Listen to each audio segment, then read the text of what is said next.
Oh fuck, it's getting cold.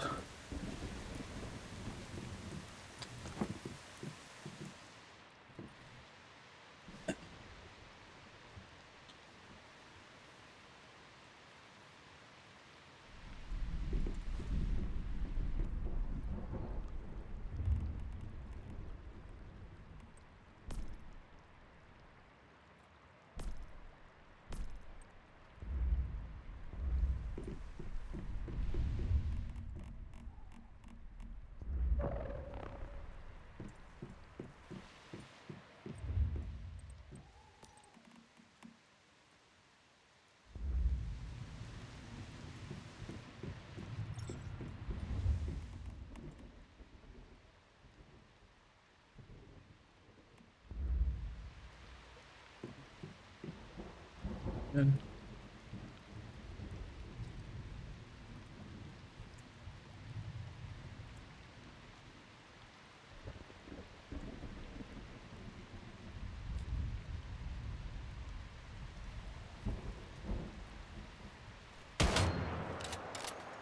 Yeah.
It's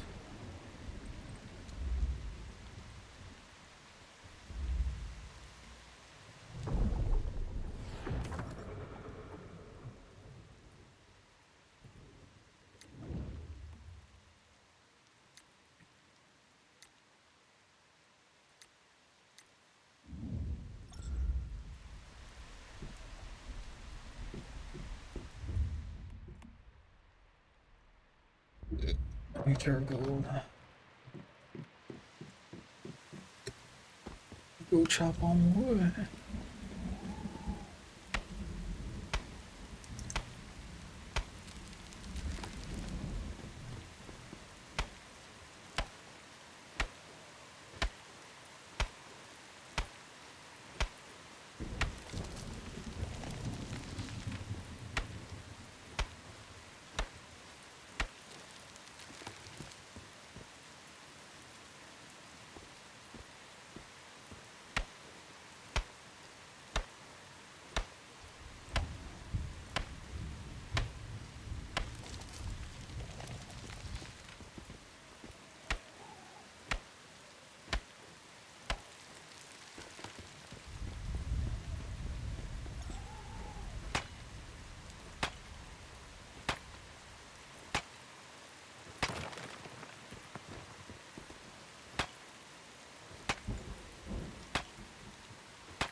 Hmm.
And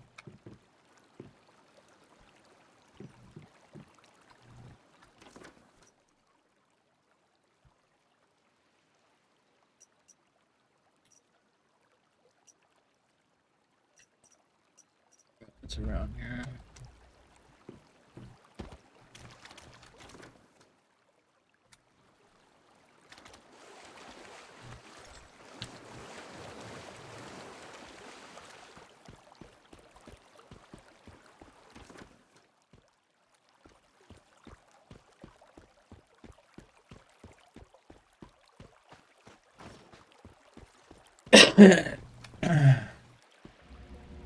Really? What's happening?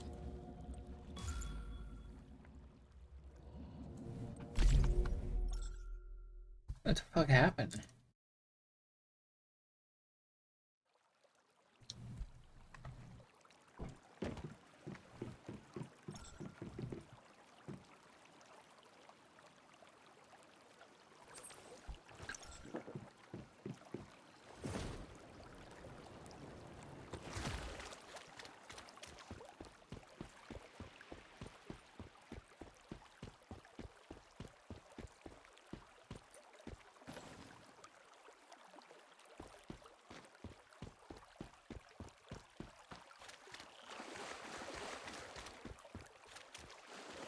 Fuck this kid.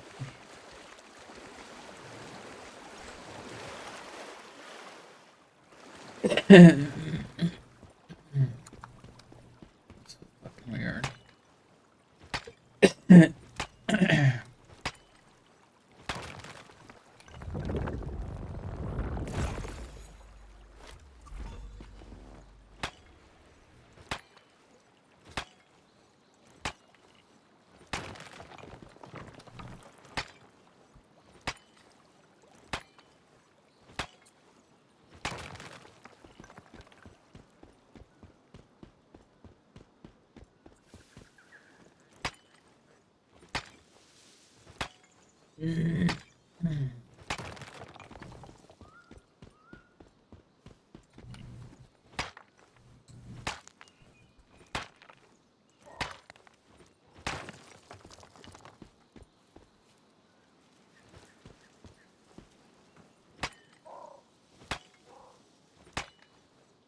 Hold me closer, tiny dancer.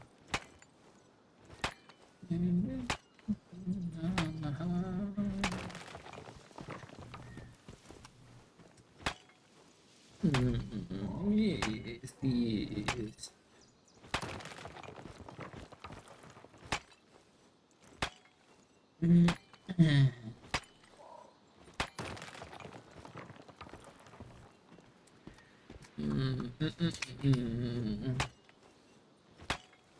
Let me find something to watch. YouTube.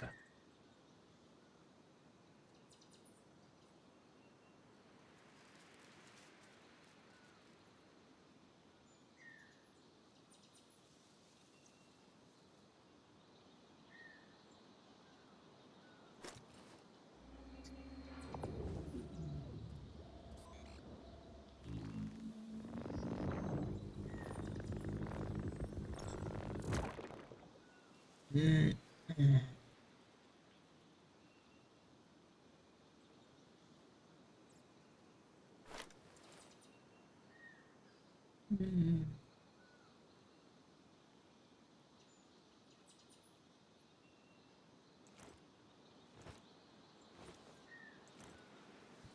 You gotta watch your circles, man. You gotta watch your circles. There's like online circles, but then there's like real life circles too. And it's funny because throughout all these years, I allowed someone to get in my circle, and I don't do that. But I allowed someone, gave them and exposed them to so many opportunities, expand their connections, and their networking opportunities, and taking them to events, exposing them to the people that we would expose them to. It got to the point where, baby assassin call them uncle and auntie, right? When this goes down, what do? They turn a cold shoulder. Phony. Online, online's online. I care less. Mrs. Assassin, man, we took care of him too. We were so disappointed. Imagine just turning a cold shoulder and just bouncing. You gotta watch your circles, man. You gotta watch your circles. There's so like true, Doc. So true.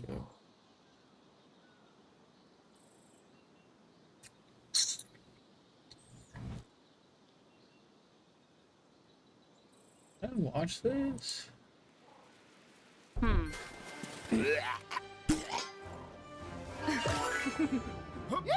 Jewish people, no offense, suck at communicating to the rest of the world, and Palestinians, because of what they've learned through Arafat and the Soviet Union, are so good at communicating.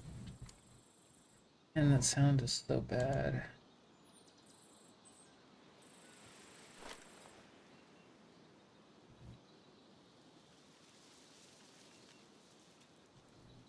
American values. I don't even know what American values are anymore, given that 50% of the country seems to have abandoned the values that they used to claim were American. So again, a notion of truth and responsibility and civic engagement, and with power comes responsibility. I don't know what any of that means anymore.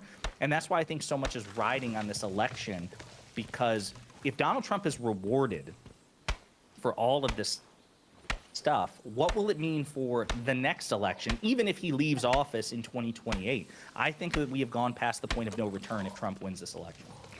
That's the point. Yeah, and I mean, like, there's a symptom and a cause, and I mean, like, symptomatically, Trump is so popular for a reason, but he also furthers the cause at the same time. There's definitely an issue right now with our society that somebody like him could be so popular, but he also exacerbates it and makes it worse.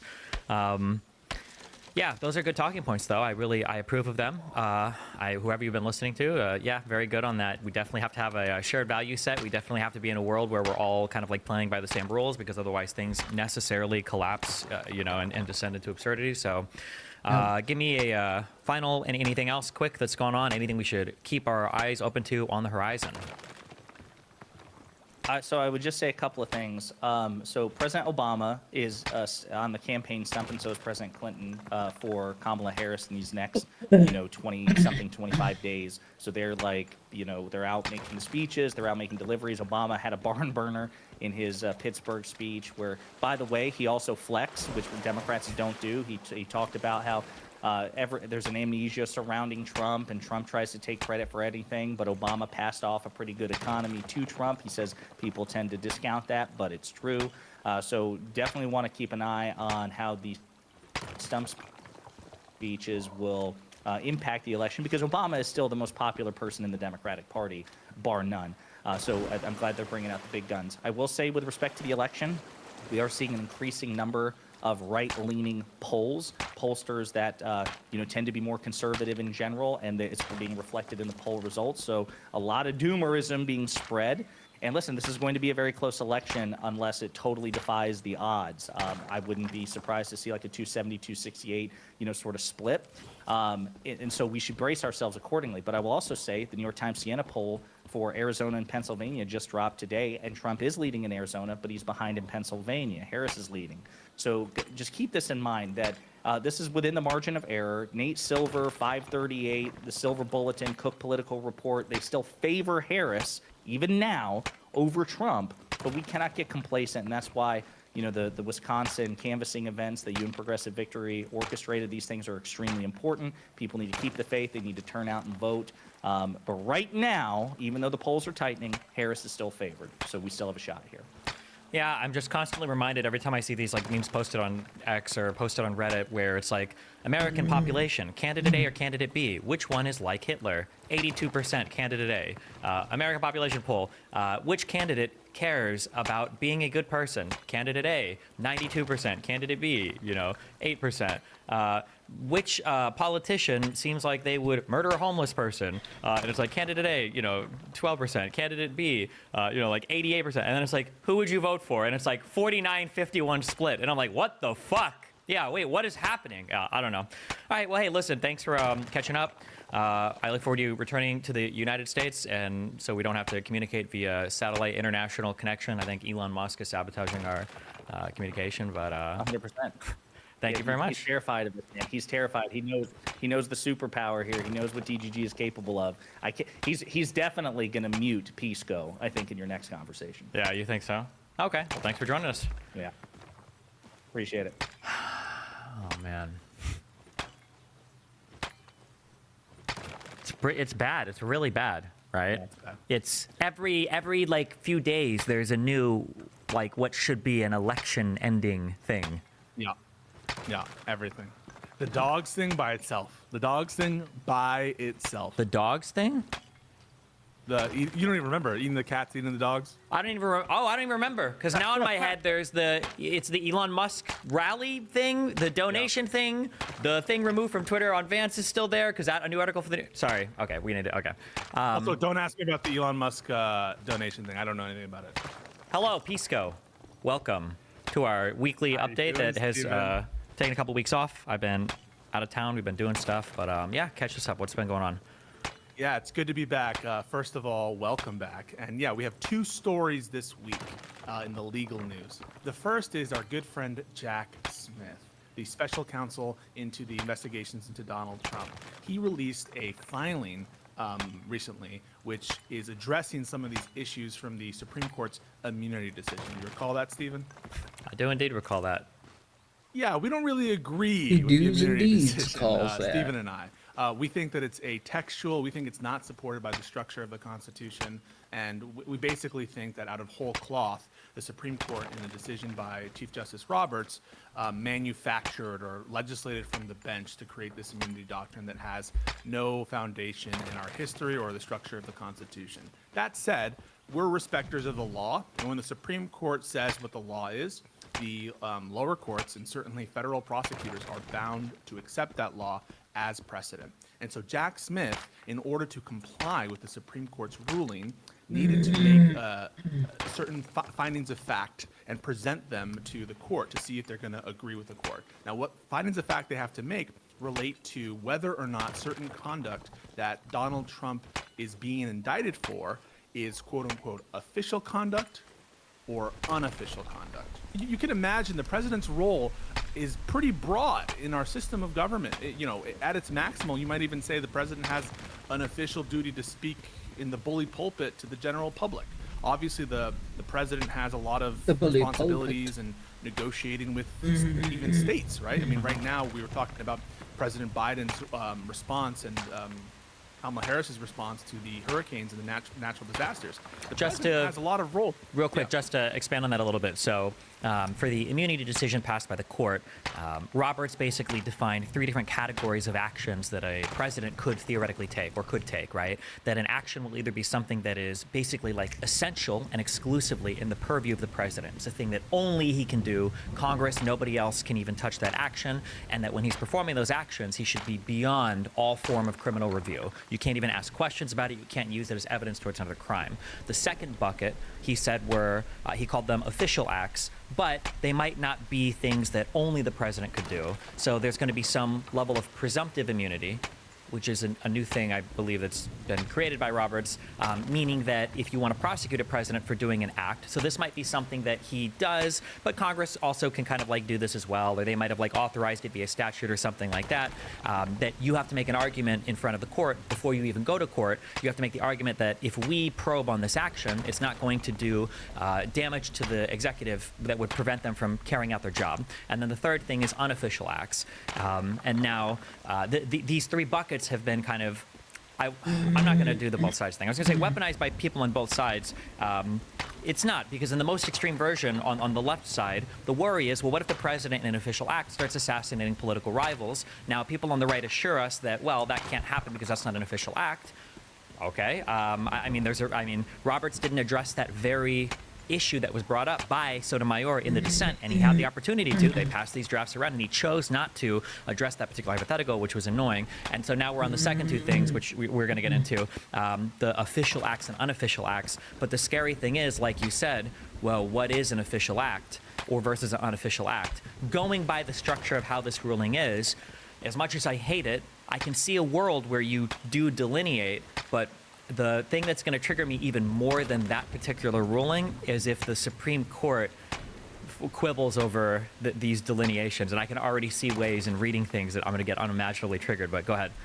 Yeah, no, I think that I agree largely with your analysis there. I would say that the core executive authorities is a subset of official. So there's kind of two, it grounds out into three buckets, but they're kind of two categories, which is official, unofficial, and then core, and you could say non-core. And as you said, the core relates to something within the executive's preclusive and exclusive authority. And so, yeah, it grounds out into those three buckets largely.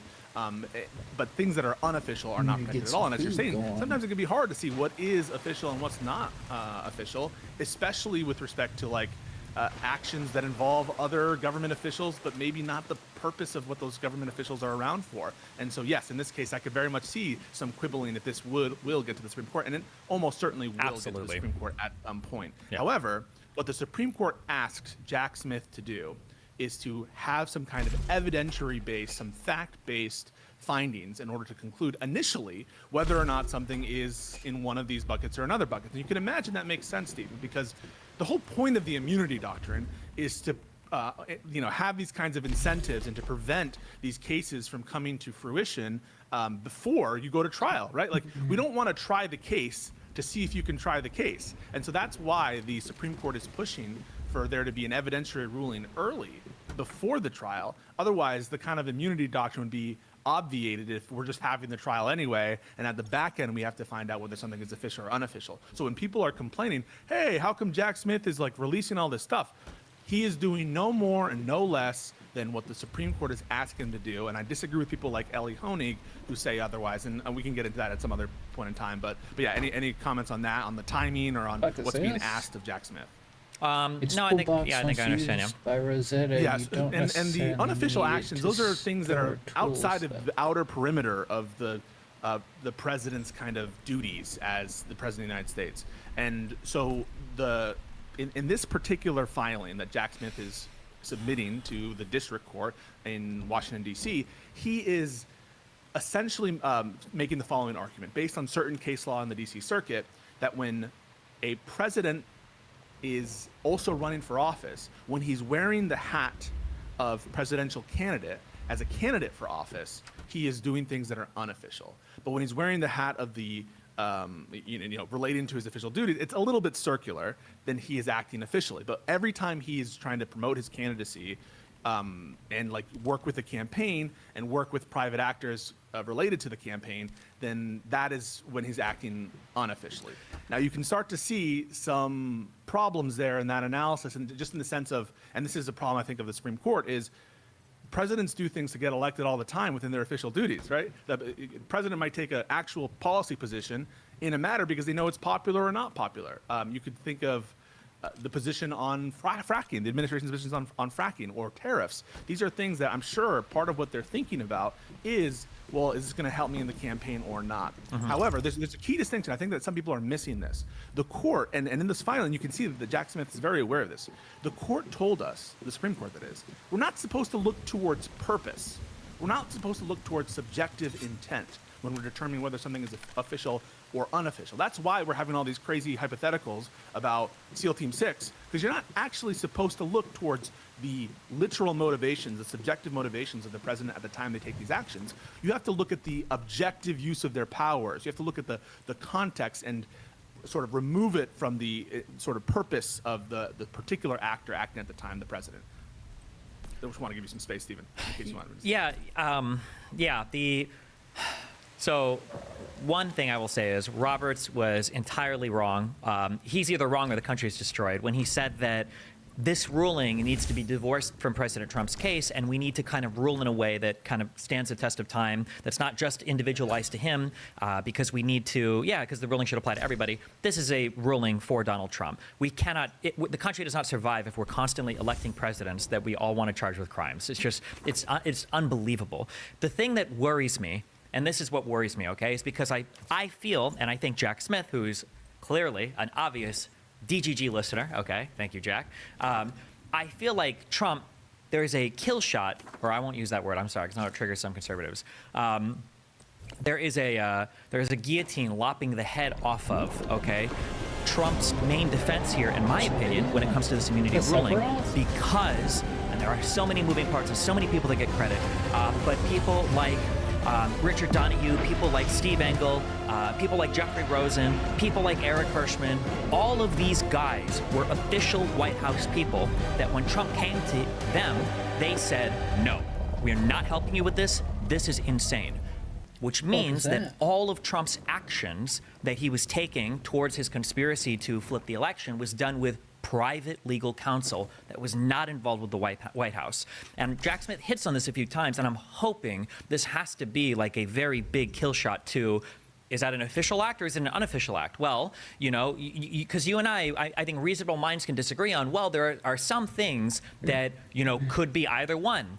But when Donald Trump is engaged in behavior where he is exclusively relying on private legal counsel that has no affiliation and often is standing in contrast to the White House.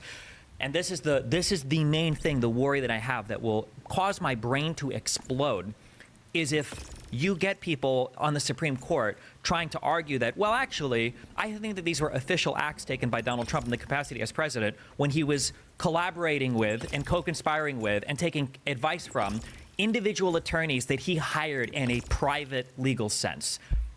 I feel like that's a huge issue for Trump, and it's going to be an easy way to overcome the presumptive immunity. I hope, because he relied on so much private legal counsel. I hope. Yeah, and you'll see, because the special counsel is very aware that you're not supposed to look to subjective intent, they're taking an objective analysis. Objective meaning they're taking the facts of the communications, who received them, and what they were objectively about, as opposed to Trump's subjective intent. And Stephen just clued you in on one of the things that they're constantly referencing, his private attorney, or he was part of the private corporation of the RNC. This is Ronna McDaniel, who's mentioned a lot of times in this filing. By the way, a lot of these names are blacked out, but because of context, we understand who these people are.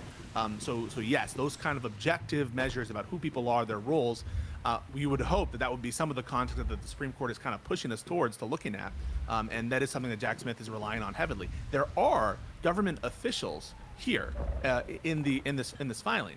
But essentially what's being argued is, because of the Hatch Act and other things, that when a government official, such as like a White House counsel, is literally doing things to promote the candidacy of Donald Trump objectively, as opposed to taking any kind of action within their purview, within their job responsibilities, that they are acting as a private, unofficial kind of conduct situation. So yes, those measures, what they're working towards, what their communications are about. Is it about the campaign? You literally have Jack Smith parsing out in certain communications to state officials, because Trump did try to coerce state officials.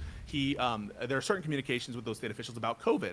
And Jack Smith will say in the same conversation, we're not looking towards the conversations about COVID because we recognize there could be some official duty with respect to the President of the United States talking to the states about COVID. However, when the conversation turns to objectively about the campaign and efforts to decertify, the electoral results in Michigan, that is unofficial conduct, so says Jack Smith. Quick response to that, and then we'll get into meat and potatoes. Yeah, I think the thing that scares me the most about this being remanded to the lower courts is that there's this thing that Roberts wrote about the presumptive immunity. So these are the official acts that aren't like core exclusive powers of the president, right? And Roberts said that to challenge these, you have to show that in doing so, you will not intrude upon the vigor of the executive in carrying out these functions in the future ever. And that's a scary thing to me because it reminds me of I remember when after I did my home inspection, I went to get my house appraised, and I was kind of worried afterwards. I was like, okay, well, I got to get a loan for the house. They're going to come and appraise it. Well, what am I going to do if they appraise it like way less than what I want to get the mortgage for?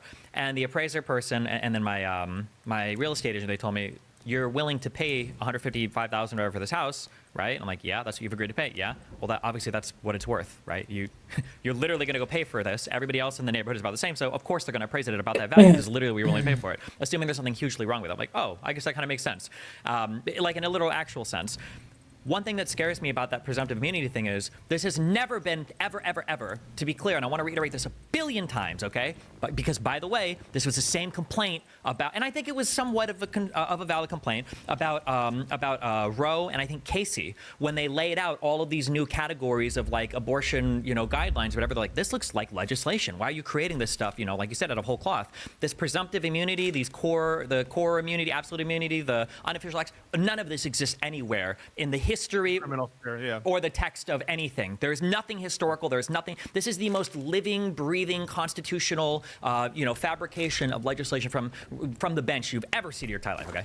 But my biggest fear is, since we've never tried a case like this before, and since there's no record of a president even making statements like this, if we're being good faith and pretending that this is all written in good faith, wouldn't it mean a lot if the only president to have been tried for a crime like this were to say as part of his defense, listen, if you're going to try me for this as a crime, I might never call a state ever to check in on a crime, to check in on an election, to check, even if I think there's fraud, I'll never do it. Well, if the only guy who's ever been tried for this crime is saying that, how do you overcome the presumptive immunity to say that, like, well, look, I don't think it would intrude at all. Okay, well, the guy that was literally in office, he says that it would intrude. So, yeah, that balancing test, that's the big part where I'm like, fuck me, I don't know how the Supreme Court is going to try to balance that. Yeah, I totally understand your concerns. I share them, and I agree that what the court was doing was mapping on these weird doctrines from like Nixon and other cases and contexts in which they've never appeared before, and it's not supported by any of the history or the structure of the Constitution. 100%.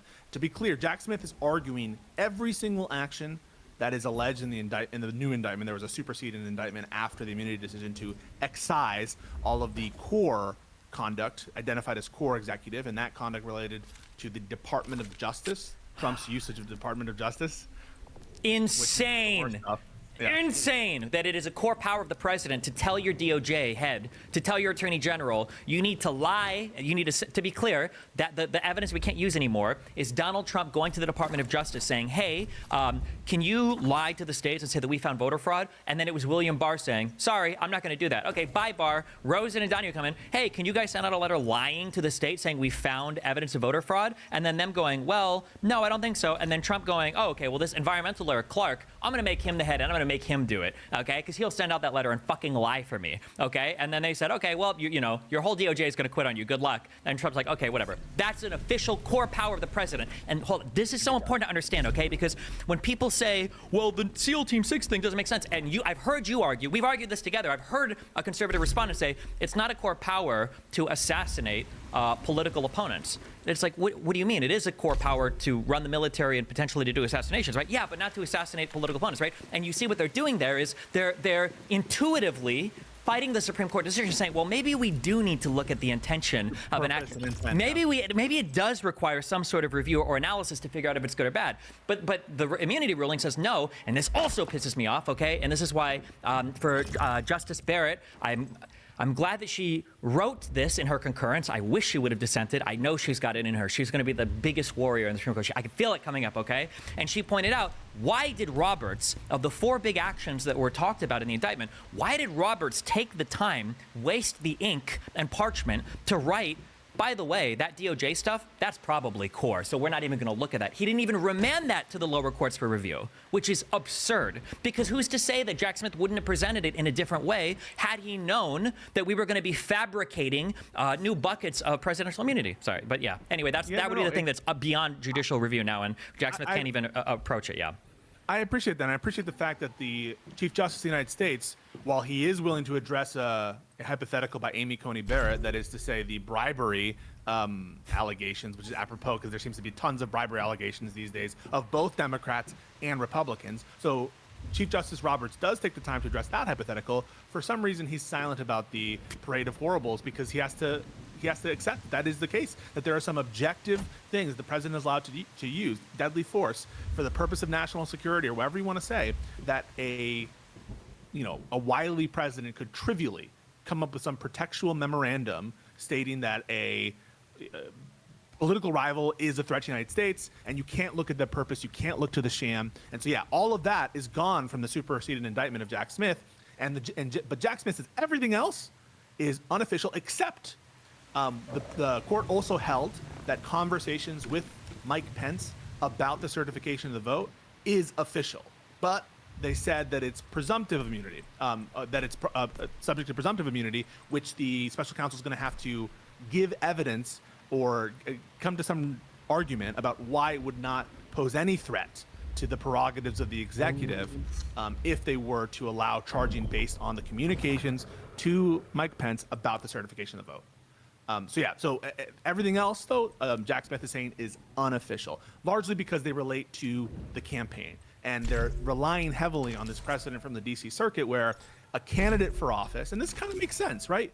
If it's true that a candidate for office can take official actions, then I guess Trump right now could be taking official action since right now he's a candidate for office. Or you could say that Joe Biden at the time, he was only doing so much as Trump could do with respect to being a candidate for office. And so that argument makes intuitive sense, and it's backed up by precedent. And so he's making a big effort to tie everything to these are related to campaigning for office in an objective measure, not subjective intent. The one area, and this also includes, by the way, conversations with Mike Pence about winning. Not about the certification of the vote, but conversations with Mike Pence about the campaign and about who won or who lost. Jack Smith is saying, as between the comments to Michael Pence, you can separate even between those about the certification, which are presumptively immune, and we can rebut it, or the conversations about who won the election, did we win, did we lose, what can we do? So those are kind of the buckets that the special counsel is putting them into, and he's arguing that almost everything is unofficial. Now, what is the big so what of this document? Number one, it's 160 plus pages of great analysis, but the first section, section 1, everyone should take a look at. This is the factual story that Jack Smith is able to present, and it is chilling. There are some new things in this filing, new facts that we weren't aware of. There are facts related to Trump acknowledging that he's going to say he won, attested to by multiple people. We already knew this based on what Steve Bannon said and Roger Stone interview. Yeah, but now we have like 4 or 5 people saying he said the same thing to me. He said the same thing to me, that we're going to declare victory, even regardless of who wins. We have other comments that he made about Mike Pence during January 6th, where he says like I don't give a shit if he lives or dies. And so there's a lot of rich detail. And you had the comment of multiple people, I believe, attested to him being in the room where Sidney Powell was calling in, and then him muting the phone and saying like, sounds like she's from Star Trek. She's crazy. Yeah. And why does this matter, right? Because people will say till their dying death, that is MAGA people, Trump legitimately thought that he won the election. If you read this filing and come away with the conclusion that it is at all possible in any reasonable world that Trump thought that he won the election, you're not reading it correctly. There are multiple areas, multiple places in this filing, in this motion, where it is abundantly obvious that Donald Trump believes that he lost the election. When he says, as Stephen just referenced, all the things that Sidney Powell are saying on the phone to him in real time, mutes himself and says, she's crazy, she sounds like Star Trek. That is an admission. It's an admission that what she's saying is false. When she says Tucker Carlson owned when he says Tucker Carlson owned Sidney Powell on Fox News, that is an admission that what Sidney Powell is saying is false. And yet he's hawking it. He's hawking it to state legislators. He's hawking it to fake electors who are part of this conspiracy. And he's hawking it to Mike Pence and to, Brad Raffensperger on a phone call, find me 11,000 votes. All of this is part of a large effort that spans from before even the election happened, where their design plan was to declare victory no matter what. And when they knew they lost, they did it anyway. And it should shock and make every American, impossible for them to vote for Donald Trump for this very reason. Yeah. You also have to be aware, like, this is not, like, when we talk about Hunter Biden, we're reading uncorroborated, what's the abbreviation for the FBI, CIA? The FD 1023. Yeah, you're reading these uncorroborated intel reports. You're looking at like public filings of transfers and emails of who's the big man, right? These are your stories that Republicans have hung their hat on in terms of there being irrefutable proof that there's corruption.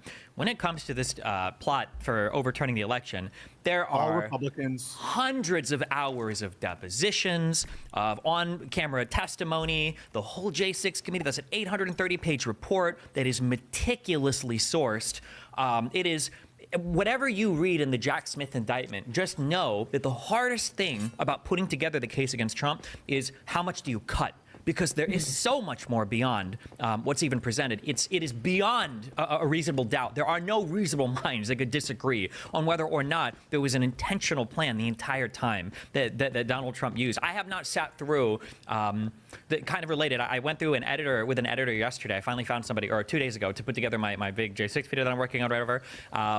Yeah, and I went through, and it took me about 6 hours to get through. And every single person that I've walked through this stuff with at the end is like, holy shit, this is actually fucking insane. And he's like, he's 1,000 times worse yes. than Watergate. And he stopped me. It's not even close. Watergate is what, the FBI, what did they do? They broke in and they stole some tapes that the president knew about or something? Like, it's so minor compared to this. It's like, who cares? It's so insane. And the worry is, I feel like J6 will be 10 years from now, like, oh, like the riot or the protest or whatever, LOL. And then that's it. Yeah, but anyway, yeah, it's just insane. Yeah, so just to put a pin on it, I encourage everybody to read section 1 of this filing. It'll give you the full story about all the efforts, and we'll put a link as well, an annotated version of the brief, which will put you at least most of the names under that are redacted, so you can follow along and see how horrible this plan, this attempted self-coup, this eventual insurrection was. And just to be clear about what the theories here are, I got this Trump last time. tried to steal your vote. Trump tried to subvert the electoral count, and Trump tried to obstruct an official proceeding by, one, lying to state officials and trying to coerce them to undeclare their electoral votes and to declare them for Trump and Pence. He tried to have a fake elector coup. Then he tried to enlist Mike Pence and to change the results of the election using his ceremonial role to just declare him the winner. And then fourth and finally, he got his, and I would say incited, an insurrection against the United States Capitol on January 6th, both in his speech in the Ellipse and specifically, and this is irrefutable, when he was aware at around 2:20 something p.m. that the Capitol had been breached, that Mike Pence was under attack. So he already knows there's violence. This is after the Ellipse. He already knows there's violence. He already knows there's a breach. He sends a tweet inciting his mob, justifying them. That is incitement of insurrection that was ongoing. And for that, I believe that Jack Smith should have charged insurrection. He didn't. But even without that, I think there's plenty here. And even without the official acts, there is so much evidence to prove beyond a reasonable doubt that Donald Trump is a criminal. Yeah, it's absolutely, it's insane. It is absurd. But I guess we will see how it all plays out. I think we can argue about this later. I think he should have charged incitement as well. And going over everything, I can understand why you'd want to stay away from it, but I feel like so much political conversation about hairy topics is like, here's like the spectrum of actions.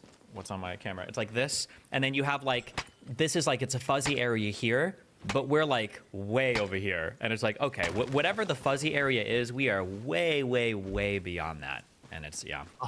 100%. I see that we're running out of time. So yeah, what's give me one more story or something we should be keeping an eye open on, or yeah. yeah, keep an eye, all of you, both on these filings, but also what's going to happen out of X and Twitter. There are a lot of legal stories that are coming out of X and Twitter and Elon Musk that I think deserve your attention. If you guys, I don't know when you're going to get this video, but we'll be talking about it in our spaces about the dossier and the First Amendment that was in the implications of the fact that Elon Musk and the reporting that he is censoring information critical of J.D. Vance and Donald Trump, the implications on the hypocrisy of the MAGA conservatives, and specifically on the efforts to try to paint the 2020 election as stolen when it wasn't, and it was fairly won by Joe Biden. But yeah, stay tuned on that news and follow us on Twitter and watch our spaces where we'll be discussing that. Yeah, well, I'm sure we'll be talking about that in a bit. Yeah, hopefully they have this video today or tomorrow. But thanks for joining us. I love you, Pisco. We will catch you next week. Stay cool. Cool. Did you see the New York Times thing that Elon communicated to Trump before they even took it down?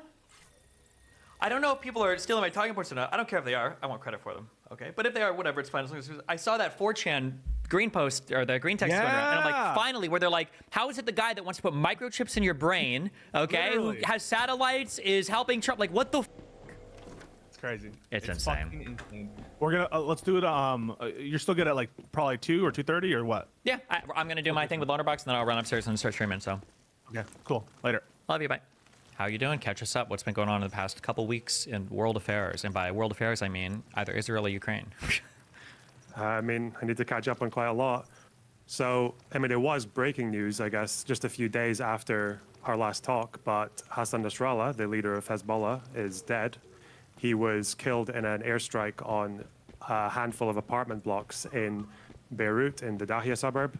I think Israel used about 80 plus tons of bombs to get to him in his underground bunker. So he's gone. Almost the entire leadership ranks of Hezbollah, the top commanders, his potential successors, a bunch of them have been taken out as well. Definitely one of his potential successors is gone, maybe a second one. It's just been one thing after another and just a series of military successes on Israel's part that have shown Hezbollah in the space of about 2 weeks to just be either completely outclassed or just, I guess, a paper tiger. So that's dominated most of the news now, and the ground operation from Israel into South Lebanon is continuing. The death toll is something over 2,000. There's no distinguishing from the health ministry of whether or not these people are militants. The health ministry probably doesn't even know. So it looks like what was termed to be a limited operation, I mean, it kind of is, but limited operation in a very, very militarized area obviously means that it's another big incursion happening right now. So to remind people, Hezbollah is the, I guess you could say, paramilitary, whatever organization that kind of runs southern Lebanon, although now they have a few seats in the actual Lebanese government. They are largely considered to be supported by Iran. They do a lot working with Assad in Syria, and obviously they are an instigator to the north of Israel. And they've kind of been fighting back and forth since October 7th, since the Gazan war began there. And now Israel is like taking, I guess, is it a full-scale like ground invasion? Are they just trying to push them, like more north of the Litani River to have more area where they can't launch rockets from? Or has Israel said what their stated goal is for this particular attack? Or So they kind of have, but in another sense, not really at all. They've said that their goal is to return the displaced 60,000 people back to their homes in the north, people who have fled because of rocket fire and anti-tank fire and everything else. That's not really a military objective, though. That's an end state of affairs for the war. Whether it means they want to push Hezbollah's military past the north of the Litani, which is this kind of small 10% of the country in Lebanon between the Israeli Blue Line and the rest of Lebanon, it could be that they want to push them north, although probably means that you need to explain what exactly Hezbollah is. So like you said, they're the largest non-state military in the world. They are very much in line with the IRGC and Iran. They are seen as the jewel of the axis of resistance, the big ones in the Levant. Not like Hamas. Hamas are like a contractor to Iran. Hamas will have disputes with Iran. Hamas will lose funding from Iran if they don't support Syria in the civil war, if they don't support Assad, which happened in 2013. Hezbollah are very, very linked with Iran. They are also organic, though. They're also part of the Lebanese community. They are the Shia community in Lebanon, a group of people who were historically abandoned by the Christian and Sunni elites of the country, basically made them ripe for radicalization and indoctrination in the 70s and 80s when a bunch of them were displaced by Israeli invading forces.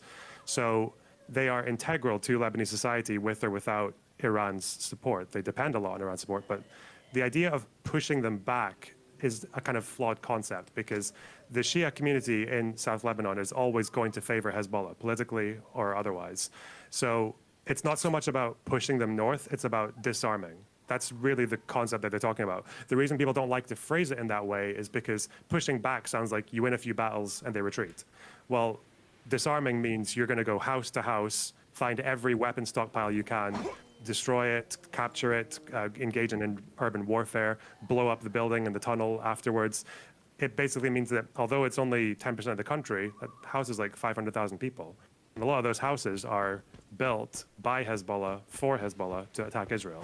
So they can call it a limited incursion if they want, but limited means you're literally going house to house in hundreds of towns and villages and trying to take out stockpiles and fight with a very, still, despite everything, a very battle-hardened group, people who have been fighting since some of these Israeli soldiers were still like babies, right? They've been fighting in Syria since 2012, 2013. Some of them have still been fighting since 2006. So it's going to be pretty difficult. It's going to be pretty long, I think, despite all the successes.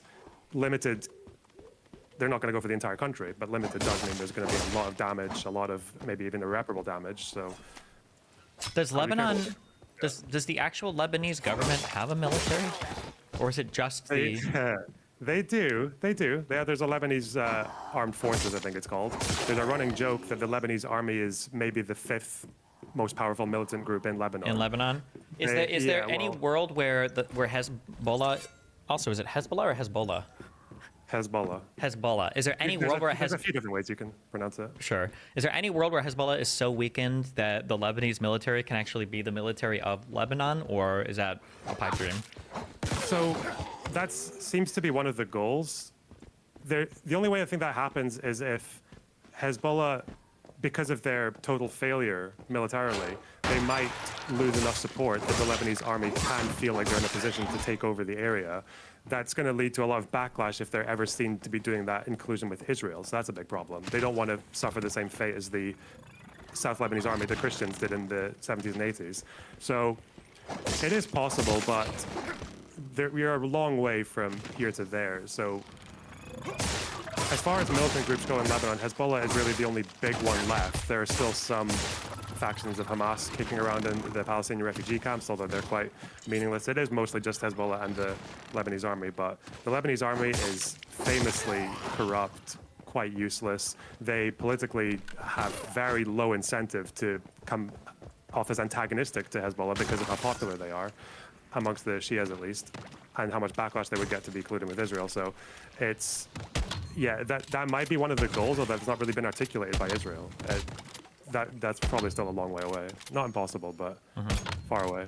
I wish that Israel would work a little bit more with neighbors in terms of building regional stability rather than just kind of like destroying people around them and then going back and being like, okay, we're safe now because these guys are all fucked. Because it feels like they're always kind of like, they're creating the future conditions for, or they're currently creating conditions for future conflict by not permanently solving any of the issues. Although, to be fair, I mean, could Israel permanently solve the military issue in Lebanon? Or, you know, maybe not, but I guess it's different than Gaza, you know? Kinda. There's a big contrast between this and 2006, though, is that the last time Israel tried to kill Nasrallah seriously was in 2006. They gave a warning to the people of Dahia, South Beirut, that they were going to bomb a bunch of key locations. One was the Hezbollah headquarters, one had Nasrallah's apartment, the other one had the main TV station that they broadcast from. So they had a few targets. The warning they gave lasted anything between 18 and 24 hours. It was quite a long warning. So they give the warning, a bunch of people evacuate, they strike these locations, and I think the consensus amongst intelligence groups is that Nasrallah stayed in his building, in the bunker, but just survived the blast. And despite them hitting all their targets and flattening them to the ground, Nasrallah appeared on TV a couple of hours later. The TV station had been broadcasting from a discrete location. So they bombed this place like 20 times in different locations, but it just constantly kept broadcasting throughout the war. What do we? I So think he we appears is like over the course of a month. Didn't that station come down for like 100 minutes? It was like I think it was Yeah. broadcasting almost continuously. Yeah. Yeah, it was a very they completely outsmarted them on that one. So Nasrallah, after this strike, appears on TV a few hours after it's happened, and he says to the citizens of Beirut, "Go and look out to the Mediterranean. Go look out at the sea. We are going to bomb the ship that just bombed our city." And this Israeli Navy vessel gets struck by a surface-to-shore missile that came from Iran, and it lights this massive fire in the sea, and 5 Israeli sailors die.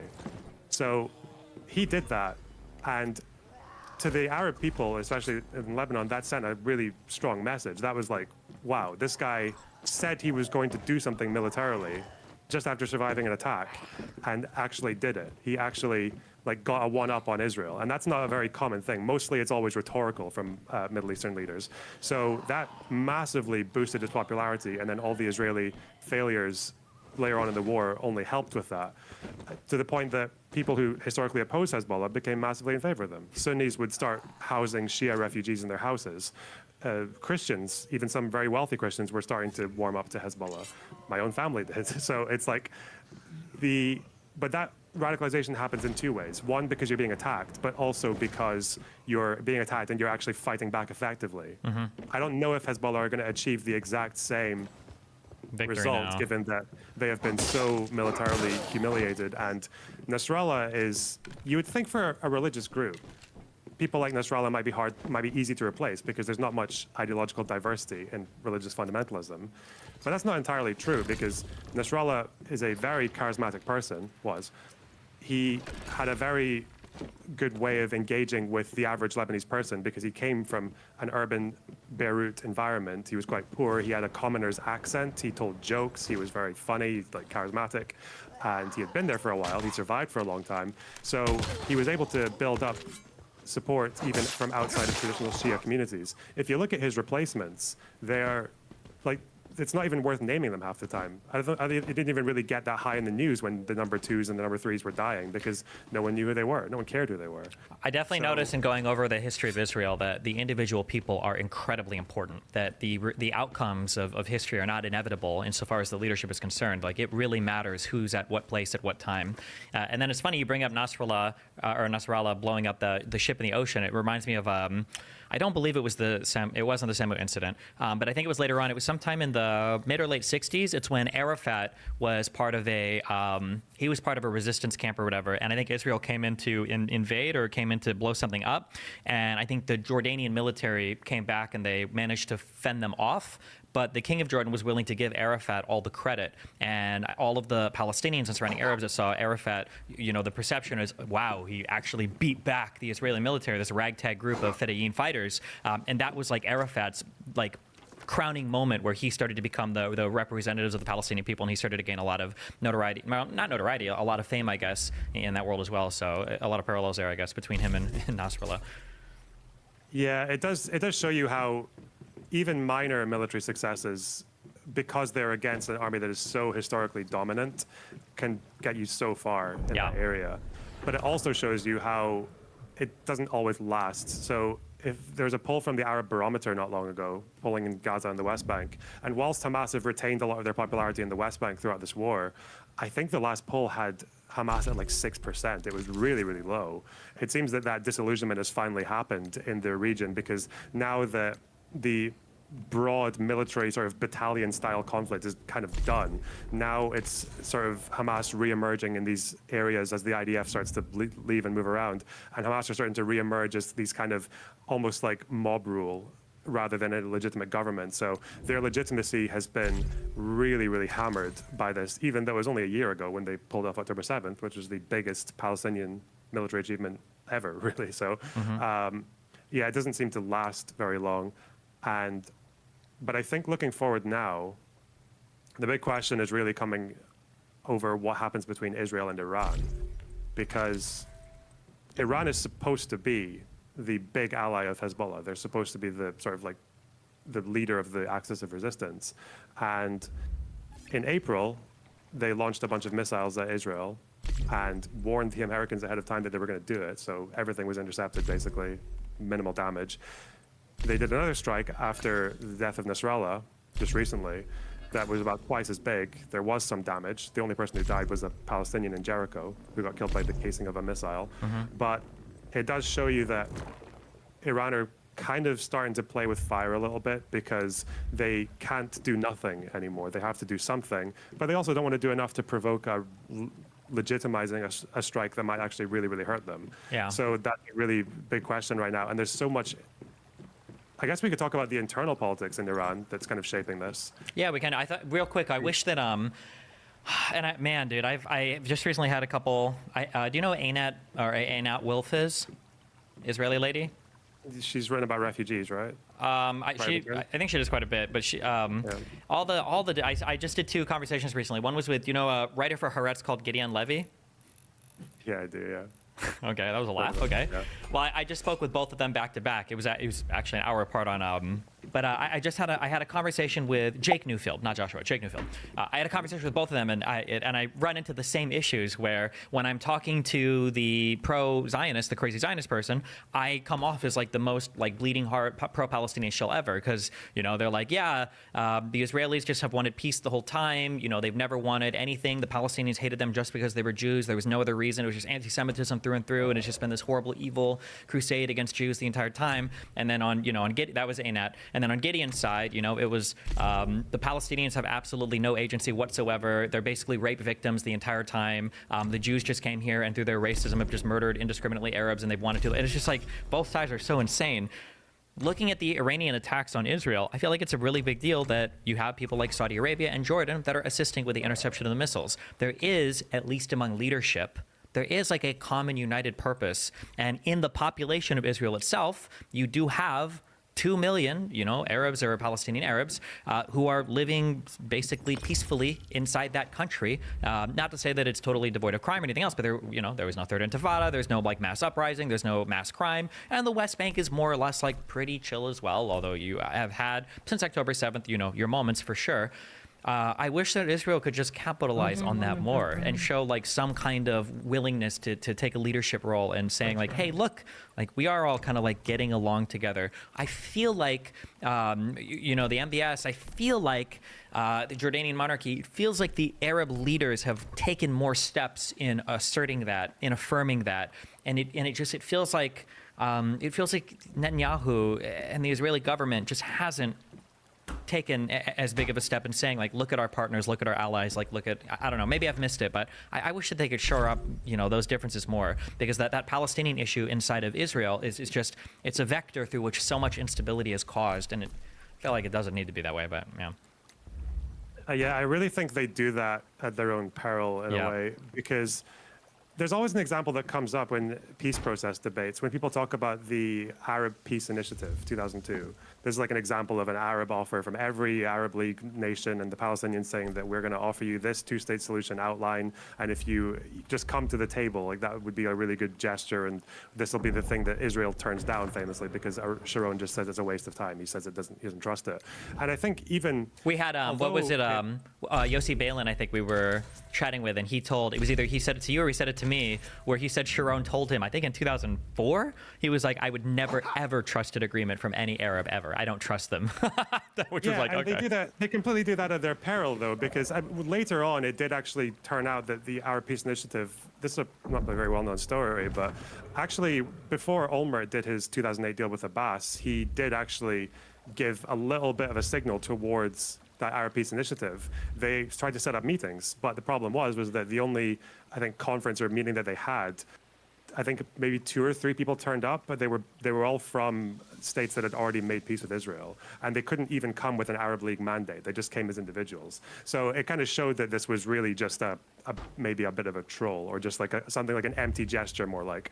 But again, the problem is that to the rest of the world, Israel doesn't know how to respond to olive branches that come from the Arab states.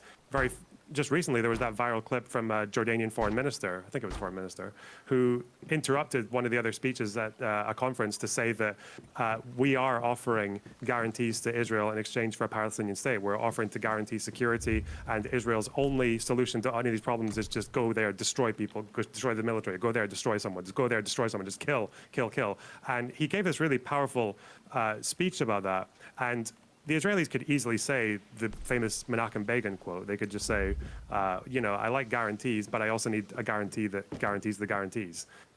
Jordan's not going to get Hamas or Hezbollah to stop firing, but the fact that there's not even any attempt to try to start something with willing Arab partners is just it's something that Israeli right-wingers have done since the last 20 years, and they do it completely at their peril. I think it's honestly I think actually Balin, I read him saying this, is that the problem is that for half of Israelis is whenever an Arab leader comes with any kind of olive branch, they don't know how to react to it. It's like they just think it has to be either a lie or insincere or something like that. Yeah. And yeah, that's a big problem.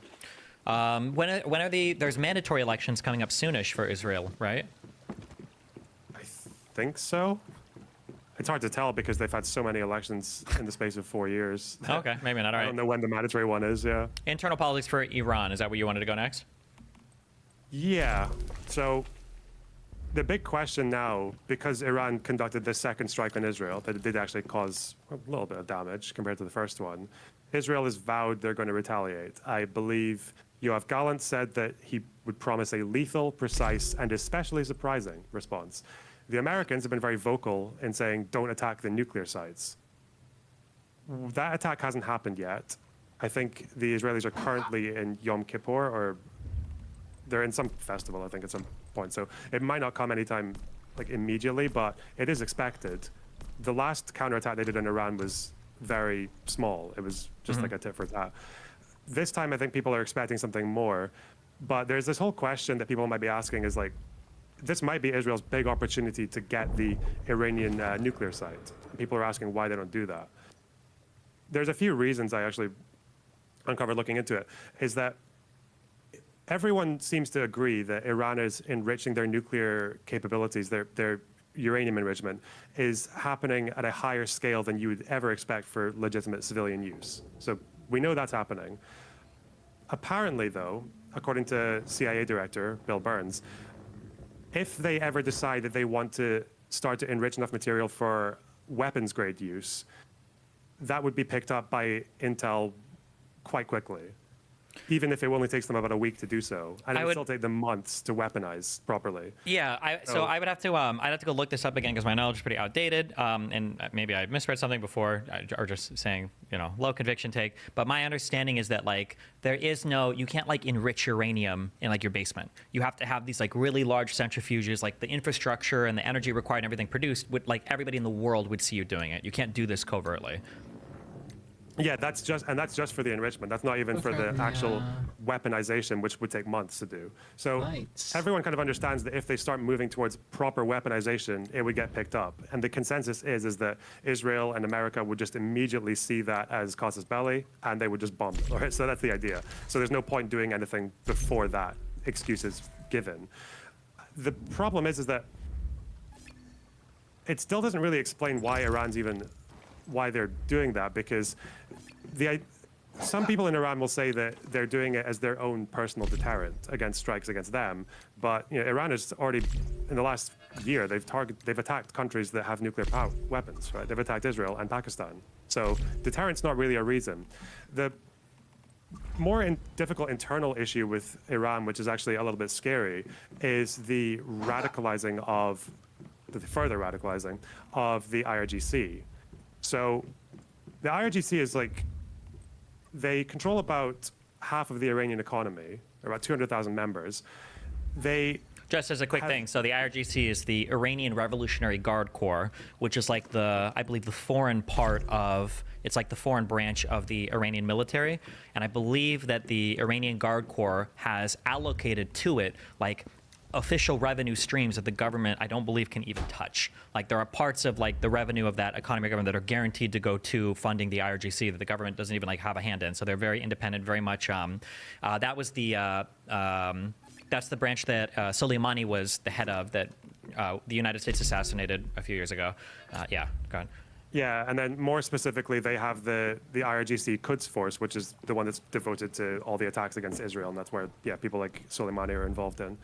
The problem with the IRGC, though, is that they have everyone knows that Iran struggles with disloyalty, that a lot of their citizens really dislike the regime. That's been the case for decades, and it's also actually been a problem within the IRGC. So in the 90s, when Iran has a presidential election, the supreme leader, the Ayatollah, will give an endorsement. In the 90s, an entire second generation of IRGC members voted for someone else. So what the IRGC did in the 2000s was this very, very concerted effort to make the movement more explicitly ideological, like more committed to the Islamist cause. So they invested so much into education or indoctrination and radicalization programs to the point that since the 2000s, I think 50% of training for the IRGC is just indoctrination. The problem is that that's also kind of backfiring now. So now the issue is that rather than being disloyal in a more moderate sense, the newer generation of IRGC members are the most radical ones there have been. More radical actually than the Ayatollah. So now the issue is that in one of the last presidential elections, the candidate endorsed by the supreme leader was rejected by a lot of IRGC youth, but for someone more radical. To the point that the older IRGC guard actually had to start backing someone who was seen as more of a kind of like parliamentarian reformist. So the issue now is that their efforts to pull the IRGC in line is backfiring and producing a much more radical youth wing of the movement that even the older members don't really feel comfortable with. And these IRGC members are great if you want to suppress protests and open fire on demonstrators, as they've done in 2019, they've done in 2022, 23. But it's not good if you're trying to contain yourself from a regional conflict, from escalating a regional conflict. And a lot of these young IRGC radicals believe that the regime is just not responding to Israel in the way that they should because they're scared. So whilst people in America might be hoping for regime change from popular, democratic, secular public, there is also the other issue, which means that the other revolution that could happen in Iran is a radical extremist hardline push from the youth. And given that Iran has successfully quelled popular dissent for the last couple of decades fairly easily, I feel like the young radical element is maybe going to be the force that they have to reckon with a lot more seriously. And that is a slightly scary prospect for the future. Well, that'll be interesting to see how that unfolds. Do you have any other final things for us? What's stuff that we should keep in mind, I guess, for the future? Anything on the horizon that we should be looking forward to? Looking forward to? Besides the U.S. elections. U.S. elections, well, I mean, the war in the Middle East is probably not going to get any less bloody anytime soon. I would like to think it's maybe a slight wake-up call for people who support this idea of the axis of resistance or Iran, Hezbollah, and everything else. I think hopefully there's becoming a bit of an awakening. There already has been in places like Syria and all the rest of it. But the problem with these forces is that, yes, Hezbollah did achieve quite a bit in 2006. They exaggerated how much they achieved. But at the end of the day, these groups have always been far better at killing Arabs in Syria, Iraq, Lebanon than they ever have been at messing with Israel. So hopefully that's something that becomes to dawn on people going forward. All right. Well, thanks for the update. Hopefully I'll catch up with you next week. And yeah, I'll talk to you later. Thanks for having me. Cool. Man, bro, Israel fucked Hezbollah up. Like, Paper Tiger. hardcore. Right. Oh my Have you god. you ever seen The Black Knight from Monty Python? Yes. I feel like every Hezbollah guy's speech is just that now. It's like they lose another limb and he's just like, it's but a scratch. The rules have changed. Yeah. I didn't hear no bell. Yeah, Jesus. Okay. Well, I'm gonna go stream soon. I love you. Stay safe. Be careful, buddy. Oh, What? I meant to ask you. For next week, has anyone else? With Asana, AI teammates can help level up your goals by connecting them to relevant projects, so every team knows their role in the bigger picture. Asana, the #1 AI work management platform. Try for free today at asana.com. I've been talking to this scammer for over a year now. Thank you for calling support. How can I help you? Hi, it says that I'm paying $399.99 for Norton Plus. I don't know what that is. He believes I'm a crazy old man with a bunch of money. Hey there, Mr. President, it's me! It's the Crow! I'm just here to say sorry! I'm trying my best, Mr. President! And every time he's about to steal from me, something goes horribly, horribly wrong. Who's telling you to do the same again and again and again and again and again? Are you mad? Oh, Mike, I thought this is what I was supposed to do. You told me you needed the cards. No, this is not what you need. This is not what you're supposed to do. Mike! Asshole. Last time he learned that I was trying to scam my girlfriend because another scammer told me he'd give me 50% of whatever we stole.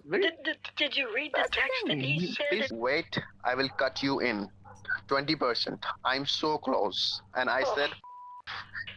Take heed, Richard Andrews! Take heed!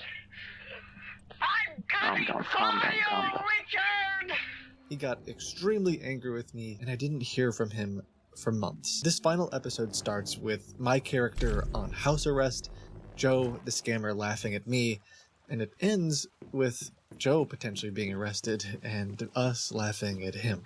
Hey, I got an idea.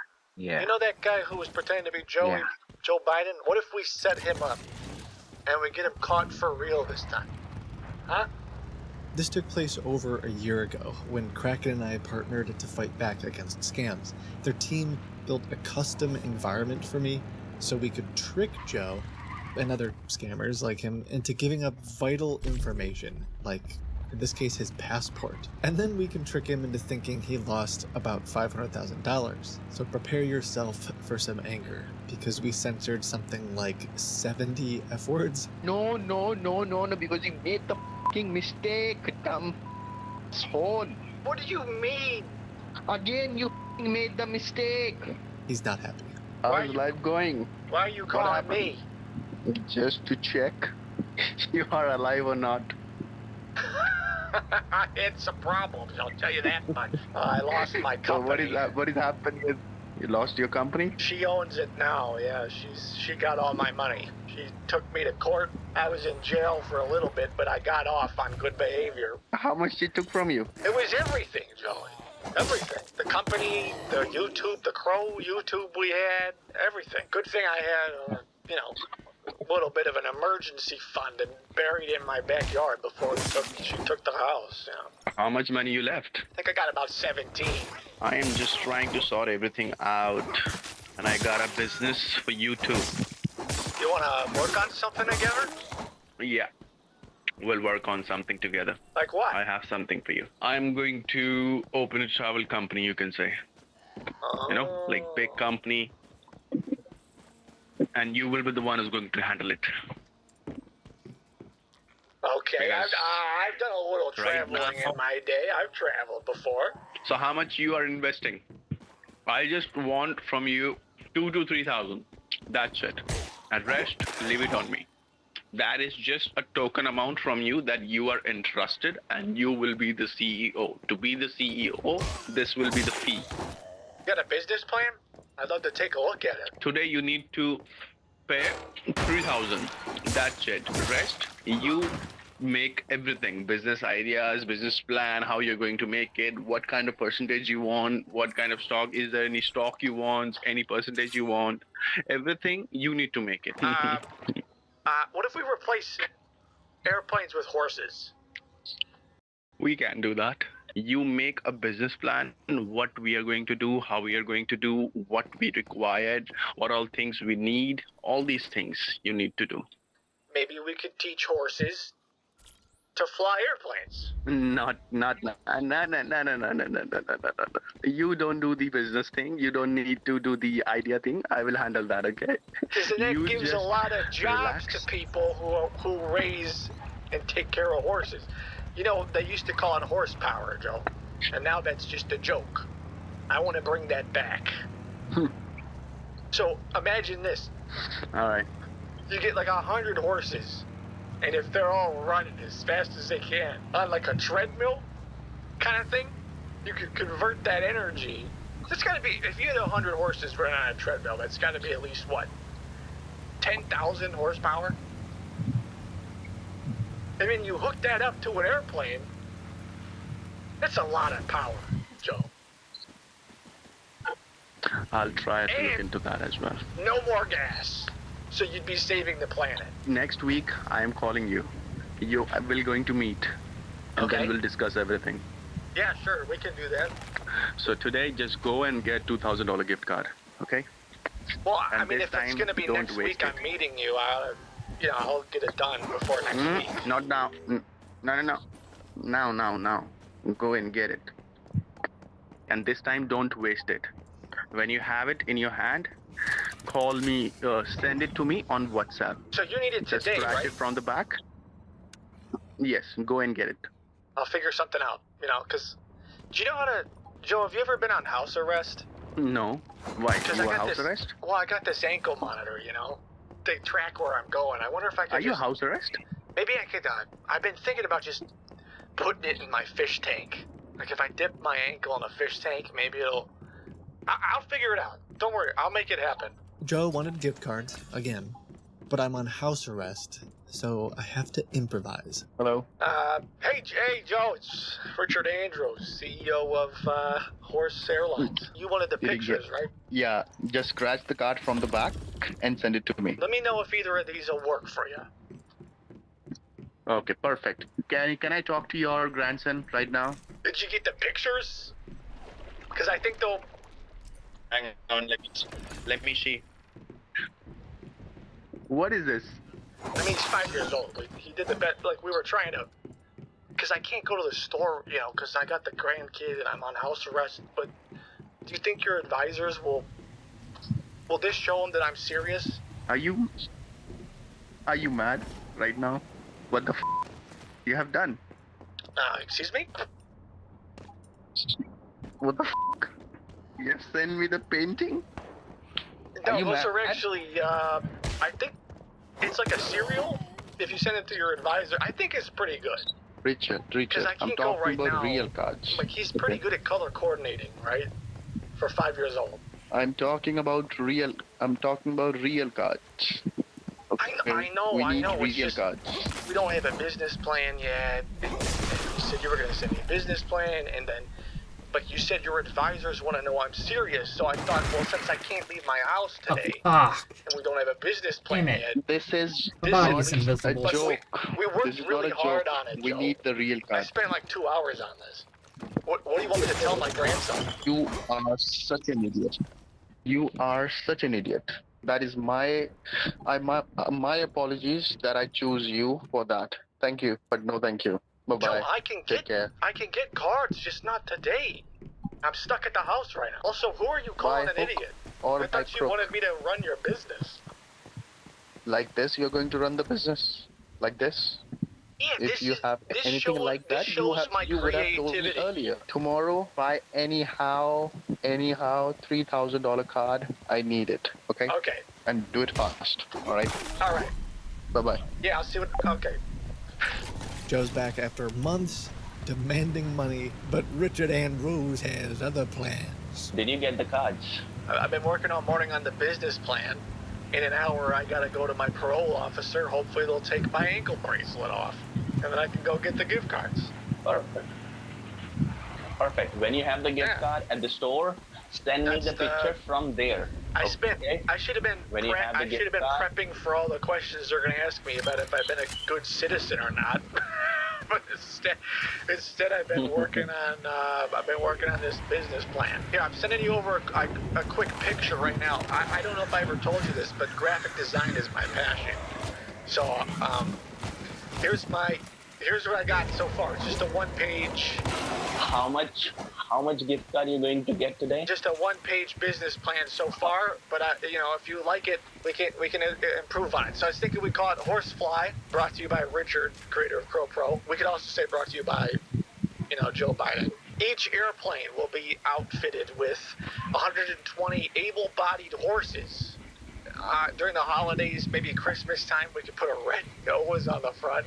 There's no cargo area, so because the horses carry on only. We can get a YouTube page, maybe daily videos. Perfect. One part that we haven't quite figured out, obviously, is I think there's going to have to be a treadmill somewhere. Because I think the horses might have to run on a treadmill once they take off in order to keep things going. But there's no carbon footprint, no gas is going to be used. So I think it's eco-friendly, as mentioned. There's also in-flight entertainment included for free because of the horses. And, Joe, they'll make electricity while we're in the air. So there's actually a net benefit. Everyone who flies is actually generating electricity for people, and we'll give that away. Also, when the gas is, I have yet to verify whether or not this is scientifically accurate. I was doing a little research on Facebook this morning. The horse's manure, we use the methane gases to produce some form of energy. Maybe it's like a hybrid approach where we could get a jet engine to run off of the methane gases. I don't know. Again, these are big ideas. I don't know if anyone's tackled these sorts of things yet. The other option is we just take the horse manure and after the flight we sell it to local farmers. So what are your like high level thoughts so far? I just need a yay or nay. You get it nay because of the horses?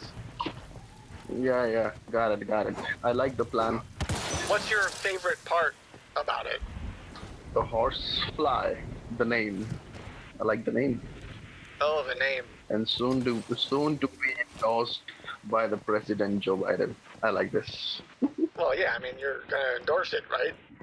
Absolutely. Joe seemed so interested in my business plan that he wasn't trying to scam me for a few minutes, but it didn't last very long. Eventually, Joe had enough of my rambling, and he got back to trying to scam me. Richard, I have a question. Can I ask? Oh, yeah, anything, Joe.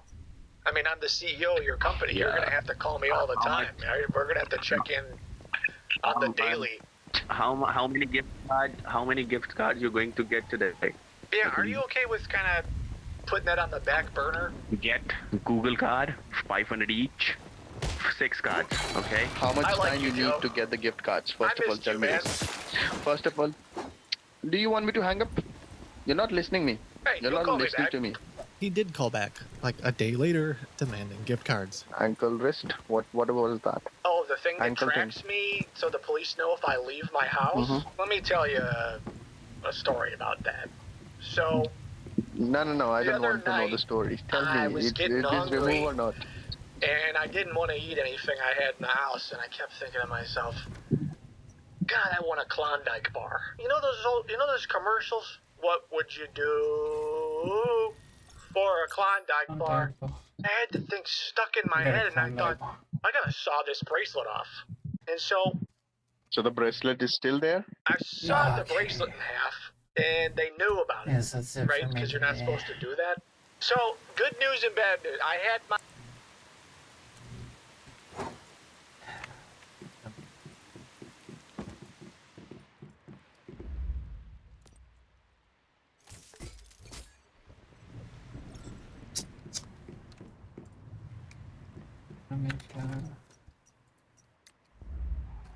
I think, yeah. Oops, sorry.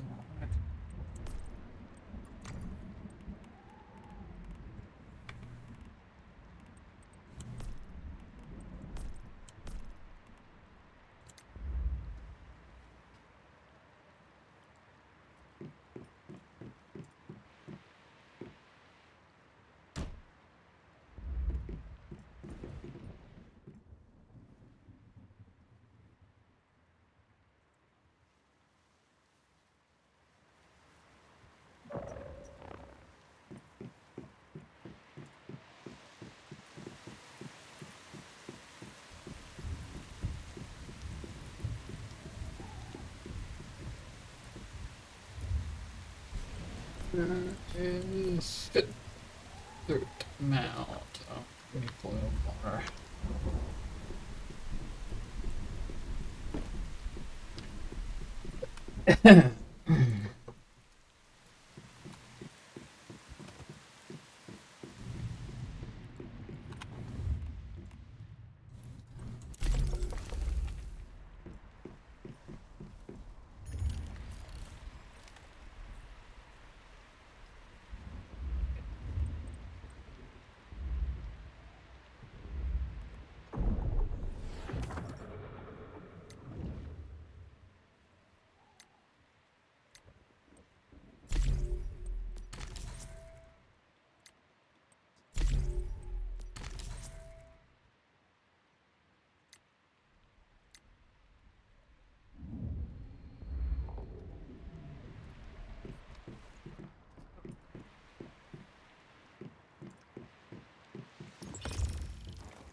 Give me some food, yeah.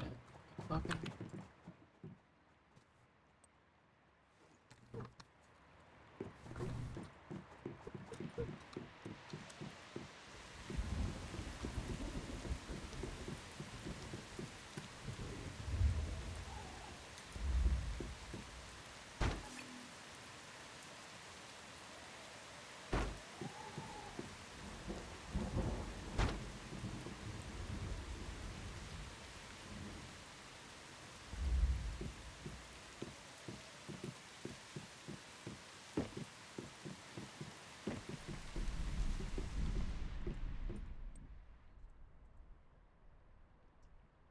Jeez.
What do I need stealth?